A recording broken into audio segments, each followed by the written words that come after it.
Welcome to another edition of One on One with Mitch Lafon. Joining me this week is Canadian artist Matthew Good. His new album is Chaotic Neutral. We have a great discussion with Matthew about the album and the process of putting it together and his past and why he's no longer part of the Matthew Good Band. I would like to remind you that I have a pair of tickets to Black Sabbath to give away. The band is at the Bell Centre in Montreal on February 23rd. Just head over to the One-on-One Mitch Lafon Facebook page, like the page, send me a message for your chance to win. The prize is only for the pair of tickets. And if you like what you hear, follow me over on Twitter at Mitch Lafon, and also head over to that Facebook page. Without further ado, let's get right into it. Here is Matthew Good talking about his new album, Chaotic Neutral. Here's Matthew. Hey, Mitch. Hey, Matthew. How you doing? I'm good. How are you? Good. So we've got some limited time here, so let's get talking about Chaotic Neutral right off the top here. A great sounding album, by the way.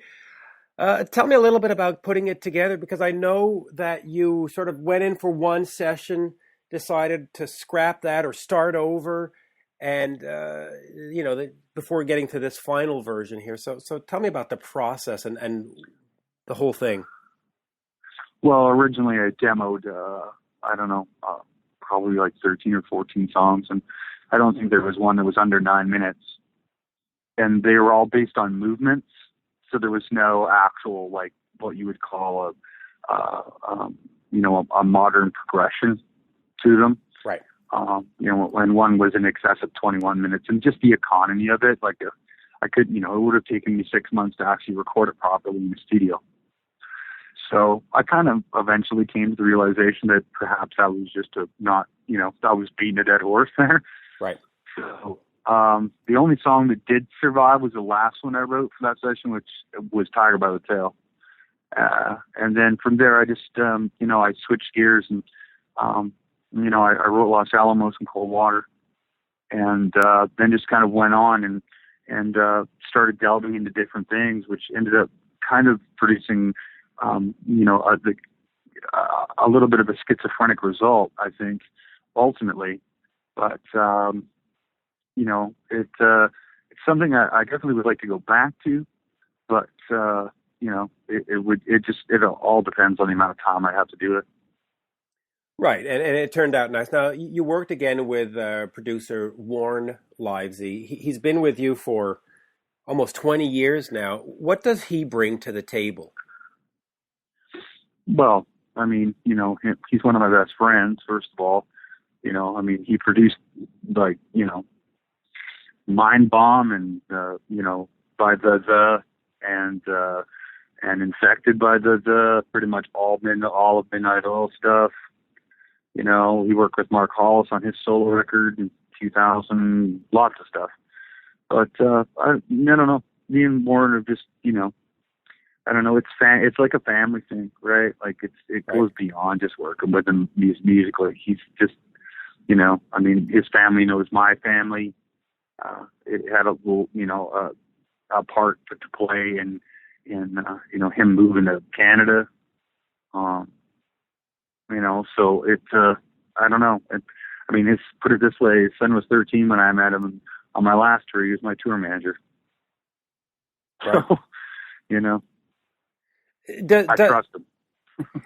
Is that important, though, when making music, to have that trust? Is it sometimes not also sort of exciting to have a fresh set of ears? And I'm not trying to put what he does down, of course, but is there no excitement sometimes to have somebody come in that hasn't heard it and has a fresh perspective and say, hey, could try this, could try that? Or is the trust really the important thing? I think at this stage in my career, right, it is. I don't think I'd really be all that interested in having someone come in and, I know what I'm doing. You know what I mean? I've produced enough of my own records to know what I'm doing. And, unless you were talking about someone that, I truly, truly admired their work, who really wouldn't be in the cards for me to get anyway. And even then, I don't know. Warren's palette is pretty large, Right. and that kind of thing. And he and I are able to do a lot of different things. You know what I mean? It's not like we just kind of do the same thing over and over. So. No, of course. On this album, you decided to cover Kate Bush with Cloud Busting, and you also have a sort of an homage to Nina Simone. Talk to me a little bit about how those two artists influenced you. Well, I mean, I bought Hounds of Love when it came out, Of course. and it was a huge record for me. It was a huge record for a lot of people. And Cloud Busting is my favorite song on it. And when I downloaded the song just for fun, and when they heard it, they were like, "This is really great." And I was like, "Well, we could record it maybe for an iTunes extra or something, because I don't think you should cover Kate Bush. It's kind of sacrilegious." And ultimately, when the final product was done, I kind of looked at it and went, I don't think this is. I don't think that this is a negative. I think that if anything, and hopefully for people, it'll compel them to actually go listen to hers. Which is kind of my hope with it. So, but that's primarily the reason. So I'd call it more homage than anything. Right. And as far as Hair Dance is concerned, yeah, I mean, throughout, I think even though it's not really very obvious in a lot of stuff I do, Nina Simone's has been a huge influence on me. Just the way the woman puts stuff, the way she sings, just her cadence. I don't know. I don't think there will be another voice like that. Oh, I fully agree. Now, you were in the early part of your career with one of Canada's major labels. Now you're with Warner, and you've done a couple of sort of semi-independent, talk to me, what does a major label offer you at this point in the career? Because, now with the YouTube and the iTunes and Spotify, there's so many other ways to get out there. Why is it important to be back on a major label? Well, I don't know. I did that one record with the independent label, and it was, despite the great money up front, which was the lure, it was a disaster.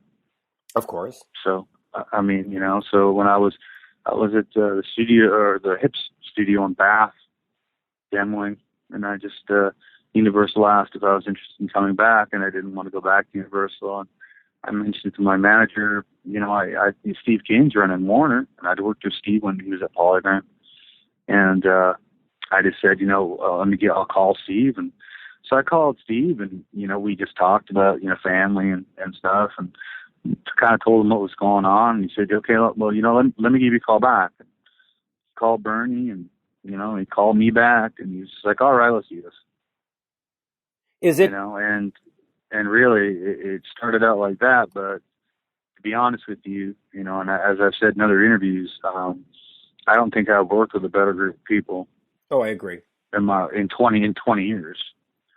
So it's refreshing to actually, have people be as involved and as passionate as they are there.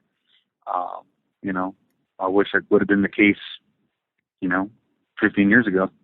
And I can vouch for that on the reporter side of it. Working with Warner is always a pleasure. Yeah, great, just great people. Absolutely. Over the years, you've won all kinds of awards, and you've never accepted them. You've always said, "No, I'm not going to." Is there a point where, as you get older, you say, "Hey, maybe I should have accepted these accolades, or maybe I should," or is there just really, no, art is art, and you don't give awards for art? Yeah, I mean, I don't know. For me, it's just kind of a personal thing, really. I don't know. It's just, I don't really find the Genos to be anything particularly about Canada. I think every year we kind of just throw on the televised portion of the broadcast. Everyone's those, maybe with the exception of a band or two, everybody else is doing well everywhere else in the world. Which just projects that negative image that if you just do well in Canada, that's somehow not good enough. Right? Like in your own country must be full of idiots. Right. Right? Because if everybody else didn't get it, then, so what does that say about us? right? It's great that our industry projects that. Yeah. Because if that weren't the case, then everyone who gets awards Saturday night, they'd be on TV. Yeah.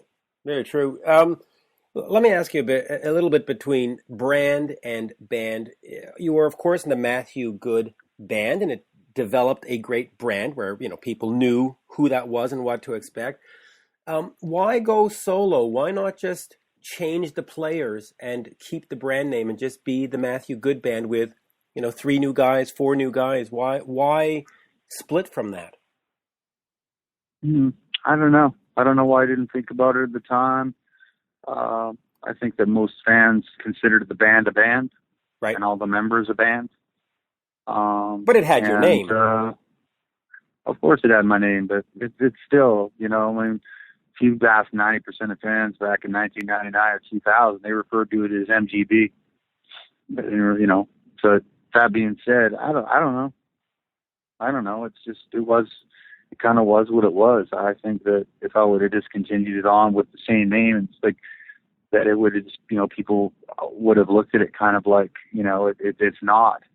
And I also think that people would have thought that I had to continue on in the same kind of vein, that I couldn't have gone on to do the kind of records that I would go on to do, because they'd expect more of the same. And that's one of the reasons why the band couldn't continue, despite the fact that it's 4 guys who didn't like each other. Right. Musically, it was like you can only work in a volatile environment for so long until it starts, that volatility stops producing things because of that tension, and that tension just starts producing shit. Right. And that's really what it was coming to. So, and to be honest with you, when the band broke up, I was the last guy to leave. Right.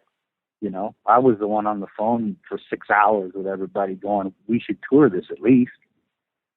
But no one was having it, right? Because we were super famous in Canada at the time, and everyone was all excited about the fact that they were, fucking going to go on and have like wicked solo careers. But you were in the unique position. I just kind of stood there and went, okay. Yeah, I know I can write, so I just started writing Avalanche. Which, of course, turned out well for you. But you were in that unique position where the band had your name, so you could have just said, oh, you guys want to leave? All right. Still my name. Yeah. Yeah. But let's get back, because I see the time's running out. Let's get on to this current tour. You've got this sort of, well, not sort of. You've got a whole sort of Dungeons and Dragons inspired thing where fans can go over to your site and click on different cities, and cards pop up. And tell me the concept about all of that. It's sort of this interactive tour thing, which is great. Well, it was kind of born, out of the title of the record, which of course is a reference to Dungeons and Dragons. So it's from the game. It's an alignment in the game, and I played the game for a really long time. So, before the record came out, we got in touch with Wizards of the Coast to make D&D, and we all started kind of tabling ideas and, and whatnot. And this is one of the ideas that came out of that. And really, if, anyone's to be definitely given credit for it, it's everybody over at Warner. And, because they're the ones who put all that together, and it's fantastic. So, yeah, and it's quite fun to be able to follow along, because after you play Ottawa or Montreal or whatever city you're in, as a fan, you still have to keep following, and that's kind of cool, actually. I dig that. Yeah, I know. I like it. I like it too. It's neat. Yeah, it is. I was talking to a friend of mine named Kevin Gale today, and I was saying, hey, I'm going to interview Matthew tonight, and he's a huge Hughes fan, and so he asked me to ask you this question, if you don't mind. He said, okay, they have a song called Strange Days, or you have a song from way back when. He wants to know, what was the inspiration? Where did that come from? What is that song about? It's kind of like that song's about the daily monotony that people undertake, and kind of, I don't know, getting out of it. Mentally putting yourself out of that monotony. Like there has to be some other way besides that to live life. So Matthew, great pleasure, and I'm looking forward to see you. You're coming to Montreal soon, so thank you.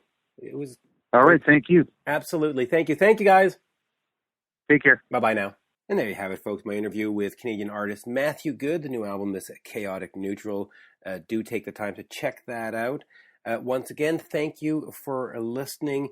And on that, please follow me at Mitch Lafon on Twitter. I have my personal Facebook page, which is Mitch Lafon, and the show's page, which is One-on-One Mitch Lafon. There's no with in there, could not fit it in. Thank you all. Thank you, Matthew. Thank you for the folks at Warner who set this up. And bye for now. Cheers.